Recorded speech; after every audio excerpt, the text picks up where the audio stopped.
The Galactic Council hall was silent. Dozens of alien leaders stared at the large holographic screen in the center. A message from Earth's fleet blinked again and again. The words were short, cold, and filled with fear. "This is Commander Rin Holt of the Human Alliance fleet. We've been ambushed by our own allies. Requesting immediate backup." Then static. The screen went black. Whispers filled the air. Some aliens gasped. Others smiled quietly. They had been waiting for this. The humans finally broke themselves, hissed Vorkar, a scaled alien admiral from the Zathar Dominion. They cannot even trust their own kind. But one alien, a small gray-skinned diplomat named Tira of the Velari, frowned. "Something feels wrong," she whispered. Commander Holt was loyal. He wouldn't turn on his own. No one listened to her. The Galactic Council had already made its decision. Humanity, they declared, was no longer fit to hold a seat among the stars. They called it the Great Betrayal. On the far edge of the Orion sector, the remains of the human fleet drifted silently among the debris. Burned ships floated like ghosts. Communication was gone. Thousands were missing. And in the center of it all, the flagship HSS Resolute flickered with dying lights. Inside the command bridge, smoke filled the air. Commander Rin Holt stood over the shattered consoles, blood running down his forehead. He stared at the holographic image of alien ships warping away, the very ships that were supposed to protect them. "They left us," whispered Lieutenant Kara Lee, her voice shaking. "Our allies. They turned their guns on us." Rin clenched his fists. He had seen many battles, but betrayal hurt more than any weapon. "Don't waste your anger," he said quietly. "Remember it. We'll need it later." Outside the viewport, pieces of wreckage drifted by, a human insignia burned and torn. The emblem of the Earth Defense Alliance was almost unrecognizable. Rin turned to his surviving crew. "Any word from Earth?" "None, sir," the comm officer replied. "Long-range signals are being jammed. It's like the galaxy doesn't want us to speak." Rin took a deep breath. He looked around the bridge at the faces of soldiers who still believed in something greater than fear. "Then we disappear," he said. "If the galaxy wants to bury us, let them. But when we return, they'll remember what it means to betray humanity." Kara stared at him in shock. "Disappear? Sir, where would we go?" Rin smiled faintly. "To the one place no alien dares to go, the Dark Sector." The crew went silent. The Dark Sector was a forbidden region, full of dead stars and unknown energies. No ship that entered ever returned. But Rin's eyes were full of certainty. He had a plan, one even his enemies couldn't imagine. "Prepare the warp drive," he ordered. "Tell the wounded to hold on. We're not dying here today." The engines of the Resolute came alive, glowing blue against the blackness. The wrecked human fleet followed behind, their lights dim but determined. And as they vanished into the void, a faint transmission escaped the static, barely detectable across the stars. "Earth Command. This is Commander Rin Holt. Operation Retribution has begun." Far away, on the shining world of Sirian Prime, the Alien Council gathered to celebrate. The hall was filled with laughter, pride, and arrogance. "The humans were always too emotional," sneered Vorkar. "Now they'll learn what happens when they play in the galaxy's wars." Another counselor chuckled. "Without humans, peace will finally return." But Tira of the Velari sat quietly, staring at the stars through the hall's glass ceiling. Something in her instincts screamed danger. She tapped her data tablet and replayed the last transmission from Rin Holt. The background static seemed strange, almost rhythmic. She enhanced the signal, breaking it into fragments. Then she froze. Hidden within the static was a pulse, a coded pattern. Not a distress call, a warning. Her eyes widened. "No," she whispered. "They didn't die. They went dark on purpose." Before she could alert the council, a power surge cut through the room. Lights flickered. Screens turned black. For a moment, everyone panicked. "What's happening?" barked Vorkar. Tira stared at her screen in horror. The coded signal she had decoded now appeared across every display. 4 simple words glowed in crimson letters. "We are not gone." Across the galaxy, those same words echoed in communication channels, trade networks, and even military systems. Entire worlds froze in silence. No one knew where it came from. No one knew how it spread. But one thing was clear: the humans were not finished. The betrayal that was meant to break them had awakened something far more dangerous. And in the dark, beyond the edges of known space, Commander Rinholt stood before a glowing rift of energy. The Resolute hovered above it, surrounded by broken ships slowly repairing themselves with strange, alien-like technology. He looked into the void and whispered, "You wanted us to fall. Instead, you taught us how to rise." Then he stepped into the light. The galaxy had no idea what was coming. For weeks, the galaxy was silent about the humans. Their trade ships stopped arriving, their colonies went dark, and every communication line from Earth simply vanished. At first, the Galactic Council called it a sign of weakness. They laughed, believing the humans had finally given up after the betrayal. But deep in space, something strange was happening. Alien patrols that crossed into former human sectors began to disappear. Entire scout groups never returned. No signals, no wreckage, no trace. It was as if the darkness itself was swallowing them whole. On Zathar Prime, Admiral Vorka stood before a massive holographic map of the known galaxy. Entire clusters near human borders were blinking red, lost contact zones. "This can't be right," he growled. "Humans don't have this kind of reach, not after what happened." His officer, a young reptilian named Rax, looked nervous. "Sir, we sent 37 probes into their space. Every single one vanished the moment it crossed the border. We think something's out there." Vorka slammed his clawed hand on the table. "Nonsense.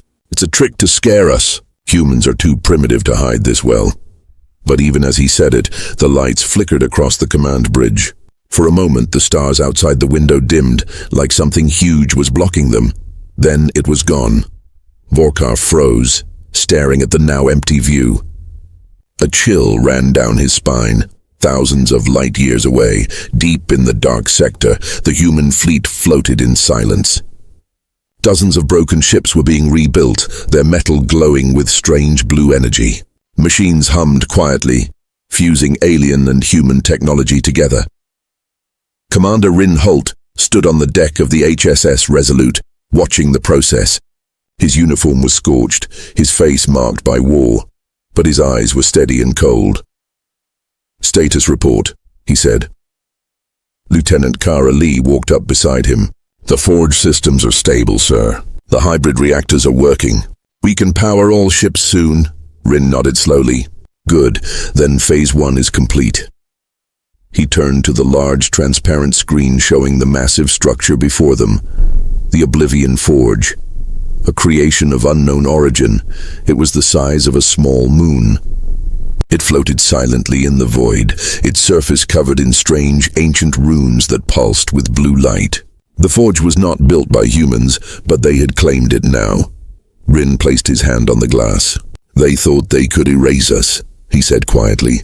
"But the galaxy forgot one thing: humanity learns fast." Kara smiled faintly. "What's next, sir?" Rin looked out at the stars. "We finish what they started. We rebuild. We return stronger. And when we do, the galaxy will know what betrayal truly costs." Back in the heart of the Galactic Council, panic was spreading fast. Every day new reports came in, colonies vanishing, trade routes dead, patrols not returning. No one dared to go near human space anymore. Even the bravest bounty hunters refused contracts that mentioned Earth or the Sol system. Tira of the Velari sat alone in her private quarters, studying data fragments from the lost probes. She had managed to recover a single visual frame, blurry, distorted but terrifying. It showed a massive ship made of both alien and human design, its hull marked with glowing red symbols. The ship was surrounded by dark energy, like shadows moving through space, and at its center, faintly visible, was a name written in English, HSS Retribution. Tyra felt her heartbeat quicken. She tried to contact the Council immediately. "They're not gone," she said into her communicator. "They've changed. They're building something." But the line went dead. The lights in her room flickered, and her screen suddenly filled with static. Through the noise, a voice echoed, calm, familiar, and chilling. "You betrayed us once, Counselor. Do not come looking again. The transmission ended. Tira sat frozen. That voice, it was Commander Rin Holt. Far away, deep in the void, the rebuilt human fleet assembled. Dozens of enormous ships, their designs sharp and alien-like, floated silently in perfect formation. Their engines glowed blue and red, pulsing like hearts. "Fleet status?" Rin asked. "All systems online, sir," replied Kara. "Our stealth fields are at full strength. The galaxy has no idea where we are." "Good," Rin said. "Send the signal." Kara nodded and tapped a control. Across the forge, thousands of beacons lit up.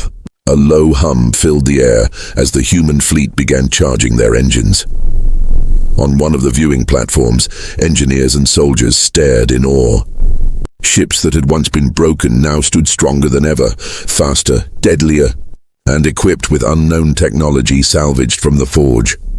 For the first time in history, humanity's power didn't just match the galaxy's greatest fleets, it surpassed them. Rin looked at the glowing planet-shaped forge below and said quietly, "They think we've vanished in fear. Let them believe it. When the time comes, the darkness will speak for us." He raised his hand. "Activate Shadow Protocol."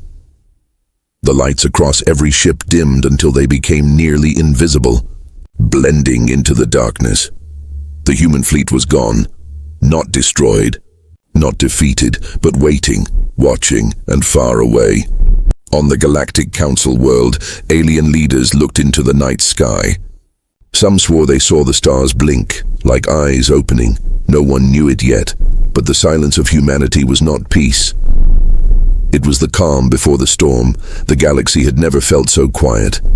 No wars, no human fleets, no signals, just silence. But silence is never peace. In the far reaches of the Orion Arm, space stations began losing power one after another. Entire colonies drifted without light or communication. Patrol ships sent to investigate simply vanished. Some claimed they saw shadows moving among the stars, massive shapes that hid behind dark energy, watching. On Zatha Prime, Admiral Vorkar was losing control. Every report that reached his desk carried the same terrifying message. No survivors. No signs, no traces. "What is this madness?" he shouted, slamming his claws against the table. "Who dares attack the Dominion?" No one answered. His officers looked pale, even the scaled ones. Rax, his young aide, spoke quietly. "Sir, we believe it's the humans." Vorkar's face twisted. "Impossible! They were wiped out. Their fleets has vanished, not destroyed," Rax interrupted. "And the pattern of these disappearances matches old human patrol routes." Vorkar froze. He didn't want to believe it, but the evidence was undeniable. Every system that once belonged to humans was now under a strange blackout field. Any ship that entered simply disappeared from sensors. The galaxy called it the Ghost Zone. Far beyond the Council's reach, inside the dark sector, Commander Rin Holt stood on the bridge of his flagship, the HSS Retribution. The ship was enormous, forged from human steel and alien energy. Its hull shimmered with a faint blue glow, and its engines purred like a beast waiting to strike. Before him stretched his fleet, thousands of rebuilt vessels, floating silently in formation. "Status of the Shadow Veil?" Rin asked. "Active and stable," replied Lieutenant Kara Lee. "We're invisible to all known scanners."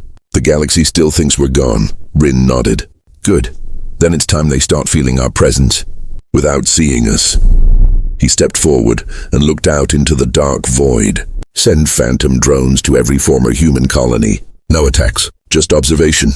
Kara hesitated. "You want to scare them?" Rin's lips curled slightly. "I want them to remember. Within hours across the galaxy, strange events began to unfold. On the mining world of Rain, workers found a massive symbol carved into the sand, the insignia of Earth's defense fleet, glowing faintly in the dark.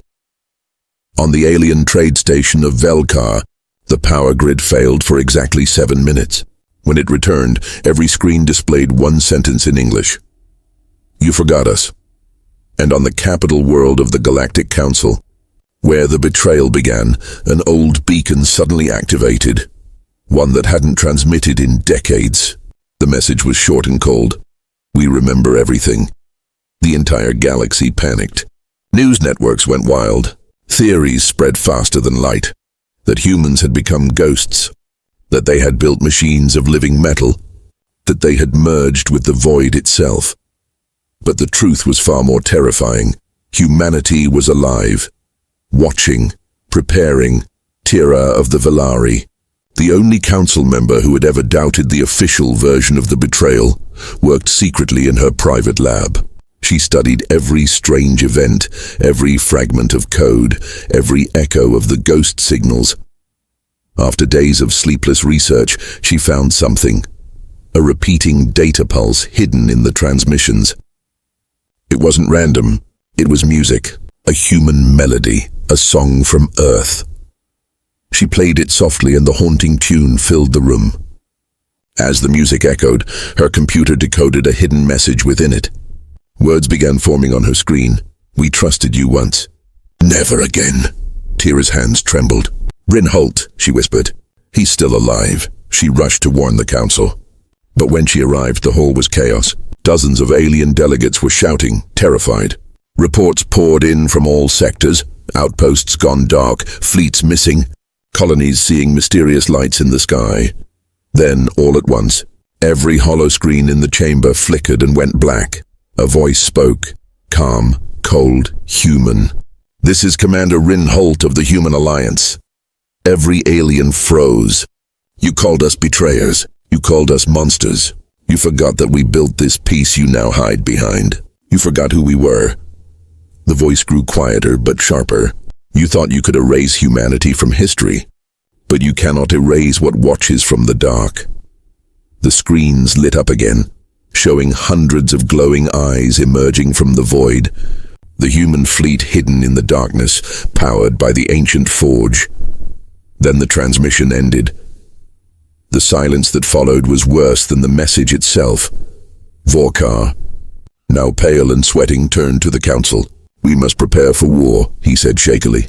The humans are back, but Tira whispered, almost to herself, no, this isn't war, this is judgment. Back aboard the Retribution, Rin watched the broadcast. Transmission complete, Kara said softly. Every world heard you, Rin nodded. Good. Let them feel the fear they gave us. He turned toward the stars. Phase 2 begins. Activate the fleet. Outside, the human ships powered up, their lights burning like distant suns. For the first time in decades, the galaxy knew terror. Not from invaders, but from the silence before humanity's storm. Rin's final words echoed across the dark bridge. We were betrayed once. Never again. And with that, the fleet began to move. The storm had begun. The galaxy had grown quiet. Too quiet. For months after the betrayal, most races avoided even mentioning humanity's name. The Galactic Council banned human communication signals, erased trade routes that once connected Earth to the stars, and silenced anyone who dared to speak for them. But the silence did not last, because silence is never peace. It's the moment before thunder. It began with a whisper on the edge of the Helian sector. A pirate ship vanished after sending one message, unknown fleet. Massive energy readings, no transponder codes, human signatures detected. Then the transmission cut off. Admiral Varric of the Valorians didn't believe it. Impossible, he said during the council meeting. Earth has no fleet left. We crushed their orbital stations ourselves. But the silence in the room was heavy. No one met his eyes, because deep inside everyone knew humans had a way of surviving the impossible. Soon more reports came in.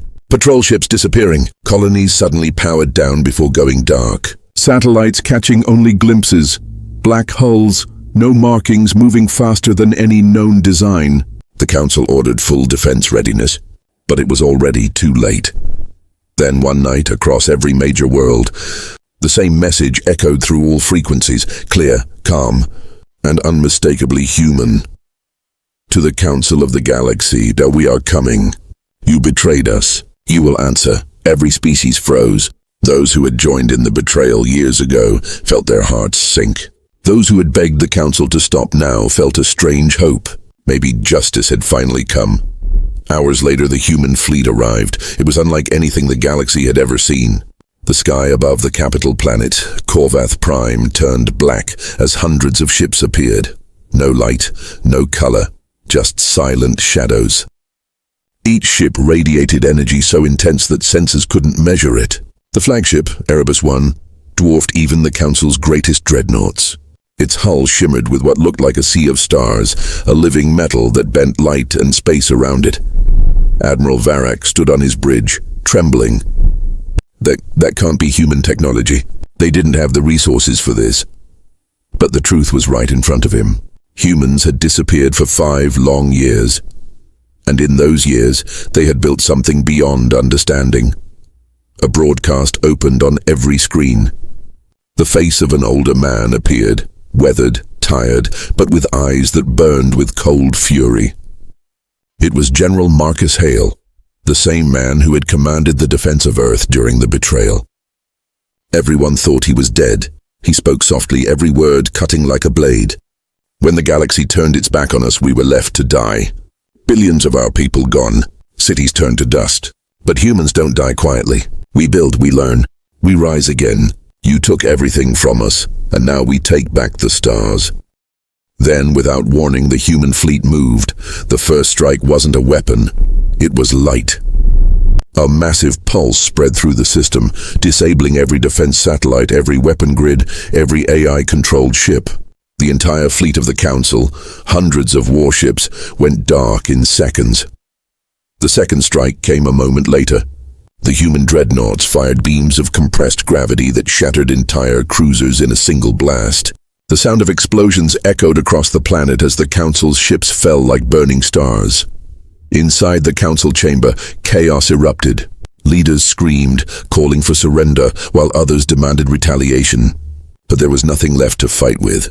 Humanity had returned, and they were untouchable.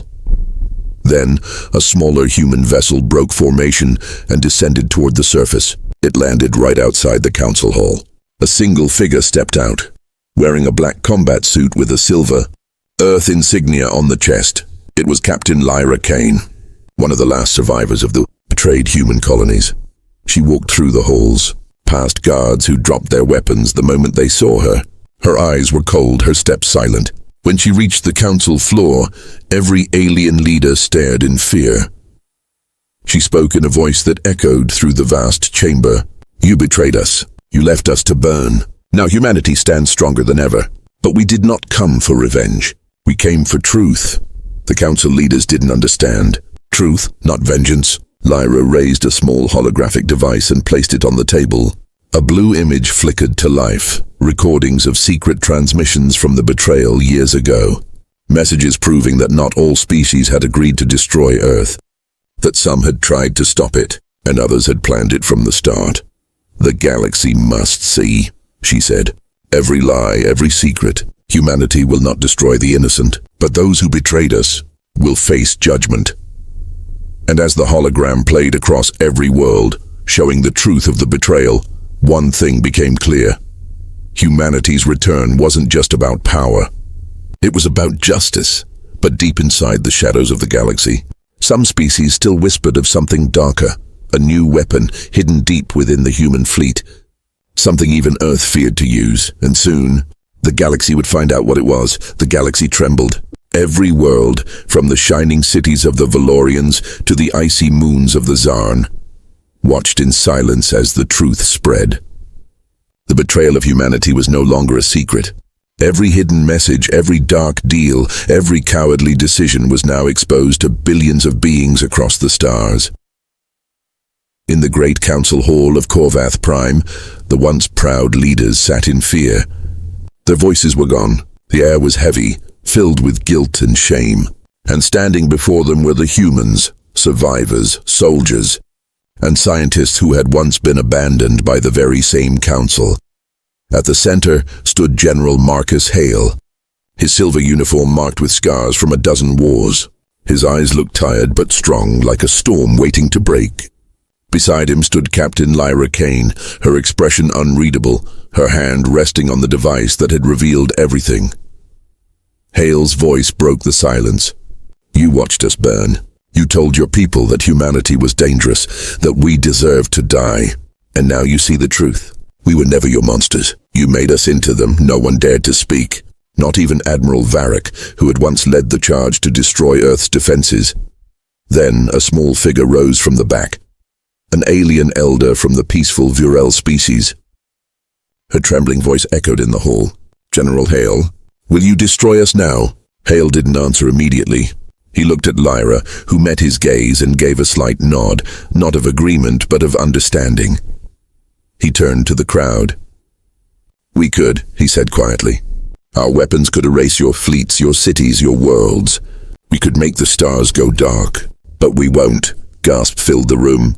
Even the human officers behind him looked surprised. Hale continued, his voice rising. "Because if we destroy you, then we become what you feared. And humanity is more than fear." Then he pressed a small button on his wrist console. Outside, the massive human fleet shifted formation. The colossal dreadnoughts turned their cannons away from the planet. Instead of firing, they projected enormous beams of light into space, forming a glowing symbol above the skies of Corvath Prime, the emblem of Earth. The message was clear. Humanity was not here to conquer. They were here to remind the galaxy that mercy could be stronger than vengeance. But even as peace seemed near, Lyra spoke up. "General, what about the ones who ordered the betrayal? The ones who planned it?" Hale turned to the council table. The faces of the 5 architects of the betrayal, the Valorian admiral, the Krith diplomat, the Tesheri Prime, the Zinth trader, and the human traitor who had sided with them, flickered on the holographic screen. For a long moment he said nothing. Then his tone hardened. "They will face justice. Not destruction, not war, but truth. Before every eye in the galaxy," he signaled his crew. Moments later, every communication system across the known worlds broadcast the trial of the 5 betrayers live. Millions watched as the truth unfolded, how greed, fear, and politics had led to Earth's downfall. When it ended, the people of the galaxy demanded punishment. But humanity didn't deliver death. Instead, the betrayers were exiled to the frozen moon of Halcyon, a place with no ships, no escape, and no mercy from nature. Their power was gone, their lies erased. The galaxy began to change after that day. For the first time in generations, the Galactic Council was reformed, not as rulers, but as equals. And at the center of that new alliance sat a single silver chair, empty except for a small flag bearing the blue Earth insignia. Humanity didn't take control. They chose to watch, to guide, and to remind everyone what justice truly meant. As the human fleet prepared to leave Corvath Prime, Captain Lyra stood beside General Hale on the observation deck. The stars stretched endlessly before them. "Do you think they'll remember?" she asked quietly. Hale looked out at the burning horizon of the galaxy and smiled faintly. "They'll remember. Maybe not our pain, but they'll remember what happens when you betray humanity." Lyra nodded, then turned to leave. But before she did, Hale placed a small metallic cube in her hand. It pulsed softly, the same device that had once revealed the galaxy's lies. "Keep it," he said. "The truth must always have a witness." As the Erebus One rose from the planet's surface, its engines lit the sky like a sunrise. Across the galaxy, billions watched, not in fear but in awe, because they knew something now. Something that could never again be buried. You can deceive humanity. You can fight them. You can even destroy their world. But they will always come back. And when they return, the galaxy itself will remember.